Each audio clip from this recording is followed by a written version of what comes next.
Man, I said this guy wasn't gonna come back on my main page.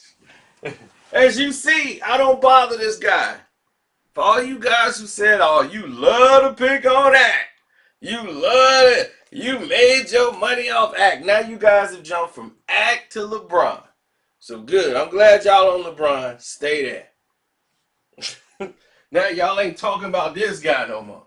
Then what does he do? Jump back on my radar. And I don't want him on my radar. I was keeping him on the secondary page. If any of his foolery go through. But I just had to speak on this. I had to. Because he got a lot of people following him, and he really is caught under the illusion that, he's a big time guy now. Like, I'm big time. Now,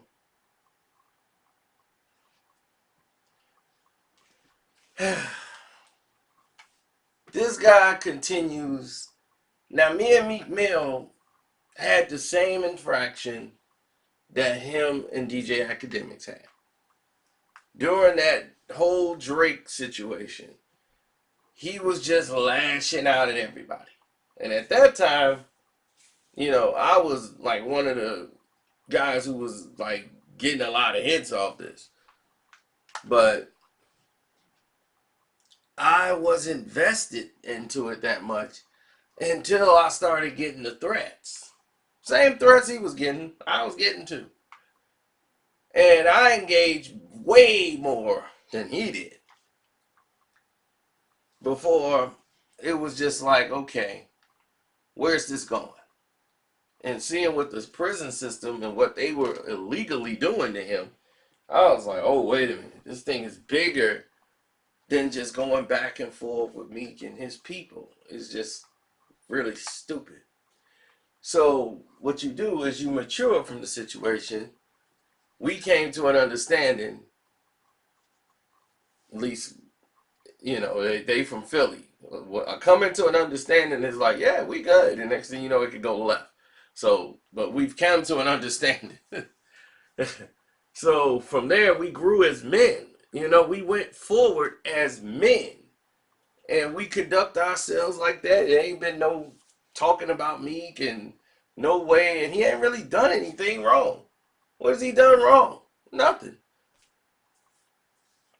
So, anyhow, so-called academics decided he was going to do the same thing.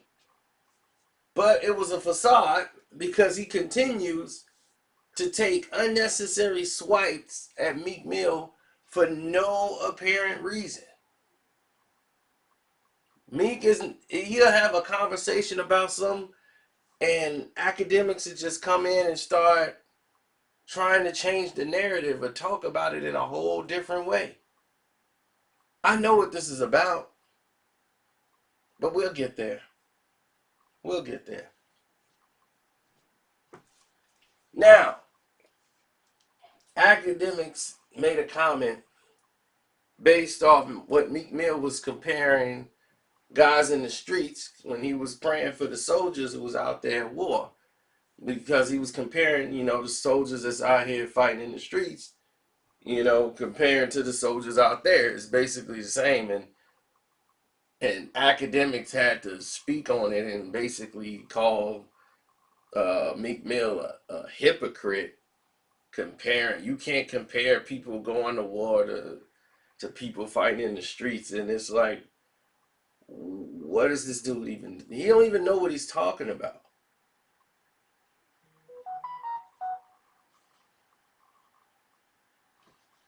What?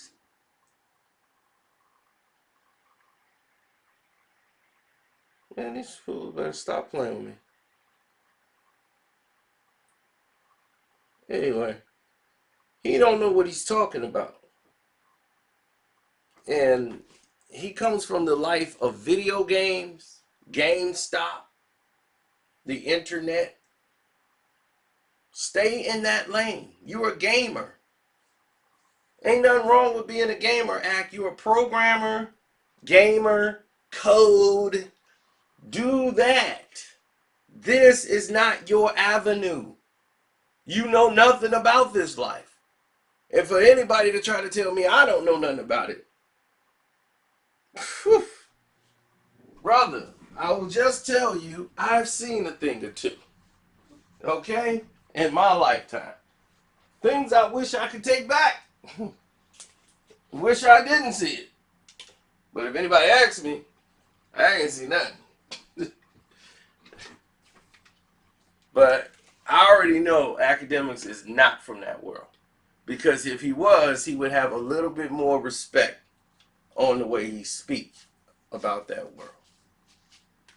And just because you're associated with some people that may be from that world, don't mean you have the right to speak the way you do about that world.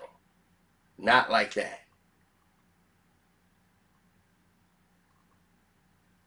Have you ever had anybody act that's lost their lives fighting in the streets? I bet you just think it's just people just fighting each other just because he the op and all that because you hear it on the record.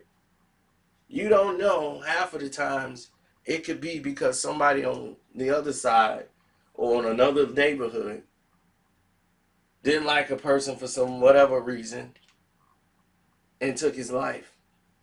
And that person is his family.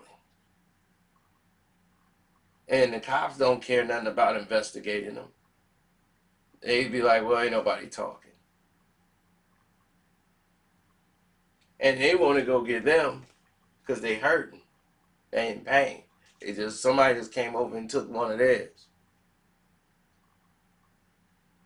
So naturally, they want to go and ride. And then it's vice versa, and it keeps going. And it's a violent cycle that starts off of one foolish thing that goes around. Mostly it's some jealousy. Mostly it's because a girl don't want him no more. They don't like a certain guy because he fly. He got something that they like. And they don't have nothing. They try to rob somebody. And it turns and it escalates into a bigger situation. Or sometimes it's just over some straight up hood stuff. You know, territory, spot, they in the way. We got to move some crews. You know, people don't understand the street game and the street life because they don't understand it because they already had somebody who was going to pay their bills for them, going to put the food on the table. But if you don't know how you're going to eat tomorrow, you don't know who's going to pay no light bill by nobody else finna pay it for you. You got to get it somehow. That mentality is what goes on in the streets. And it's 100 miles an hour. Everybody's paranoid in the streets. Everybody's on alert. Everybody got to sit in the table that's where you can see the people coming in and out. You don't know about that life, Akademiks, at all. Please. Just stop for your own sake. You don't know what it's like to carry somebody out who been shot and they bleeding on you. You don't know what that's like. Hopefully you never have to see anything like that. You probably would know how to save that person's life in that situation. But there's people out here in the world that have seen and been through some real things and understand that you shouldn't devalue someone else because they are going off to a sea and they got a military approved uniforms on. Going to war is going to war. Period. No matter where you at.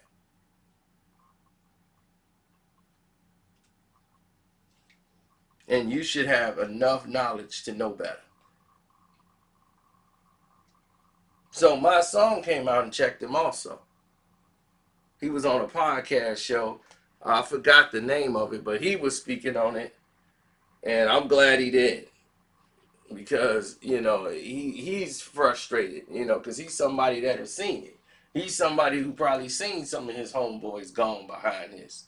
He's the one seen some of his homeboys over incarcerated because they were sticking up for somebody who wasn't loyal or somebody who betrayed the code.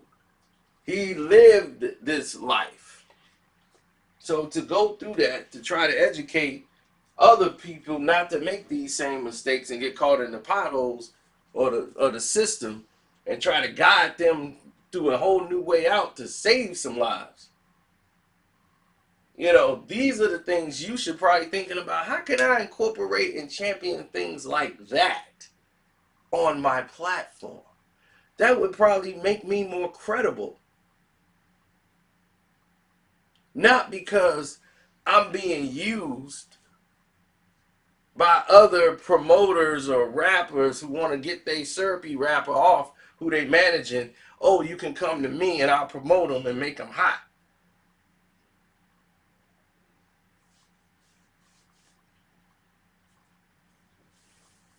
Be like, oh, check it out, so and so, man, he's ill. No, he's not. So I understand why Wax doing it, why Wax taking up for Akademiks. I understand that because he's good for his business. He gonna help me do my job. Help me promote blue faces and all that stuff. But why is he really doing this? Because Meek Mill always goes in and takes a shot at 6ix9ine. That's right, his butt buddy. So when your butt buddy is taking a shot from Meek on social media, that's when you want to take a shot at Meek Mill. And for some reason, in Akademiks' mind, he thinks he's big enough to play with these people. He thinks he's big enough to play with Nicki, play with me, play with all these people. He thinks I'm big enough. I could play. They ain't gonna do nothing to me. I'm Akademiks. Whew! Charlie. Mm-mm-mm.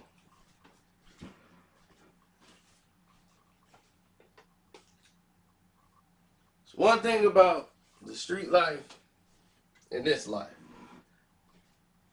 is I hope you live a very long life and I hope you have good health. But if you do things to endanger yourself, that's on you, bro. It's on you. And just like myself, if something happened to me, they'll step right over me and go right to the next person. You're never that big, bro. You're never that big. There have been people way bigger than you in this game who ain't here no more. You understand what I'm saying? They're not here no more, unfortunately. You can always be gotten to. You can always be approached. Always proceed with caution. But the caution you need to take is in your approach. If you put caution in your approach, then people have to watch, how they do things. Like I don't do things the way I used to when I first started out. Because I didn't know how this YouTube thing worked. I'm just talking, now, I'm more, that was years ago. Like that was a decade ago that we're talking about. Now it's different. Now there's more caution involved. Now there's more, thinking about the other people who got kids and, how you want to word it. You're grown. You grew up in this. And you got to take things under consideration that, these people got lives. So a lot of things of how I done things in the past might be a lot different than now. But you do it for a monetary reason. I do it for a reason that is based on merit. And that's something that you don't seem to possess. So I hope one day you get off this goofball mentality you got and grow up and realize what you are to your essence. You are a gamer. You play video games. You are a coder. You're in the editing room and you're good at chopping up videos. That is what you do. Okay? I am not that guy.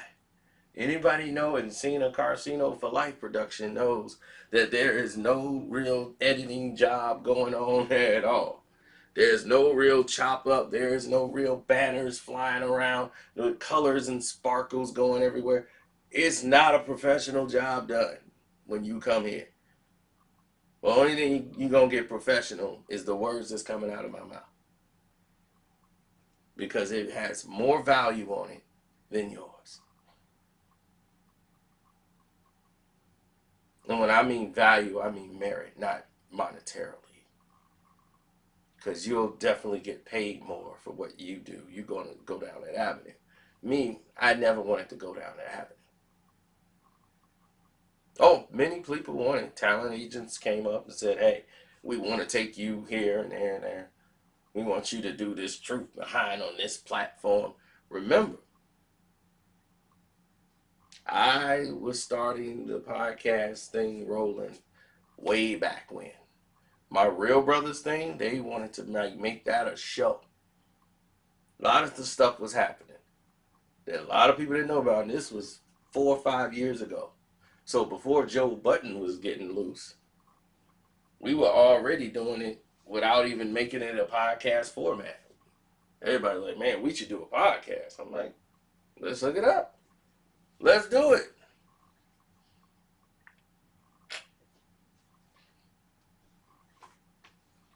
But then everybody wasn't on board for it. So there wasn't no sense of me putting in all that time and effort on something that wasn't paying money at the time if everybody ain't on board. So now that door went to some other people that walked through. And then now they getting 6-figure deals and stuff like that. So congratulations to them. I just keep it moving. So now, Ak, do you realize where you are in society right now and where we are? I don't have no beef with you, man. None. It is far beyond having a beef with you. This is a having a conversation with you situation. Because I want you to understand, before I leave here, I hope to never have to make a video about you again on my page. Or on any platform. I just wish you grow up, man. For real. You're too old now. You've already made it to wherever, I guess, where you're at right now. You've made it. Rappers know who you are, right? They're saying your name. Drake knows you exist. You've made it. Okay, this is what you wanted. You're a fanboy of that, dreaming that one day you could meet a rapper, and now you're meeting them and talking to them. You made it. So you can let loose of the nutball things that you do. And I agree with my song. Stay in your lane. I'm out.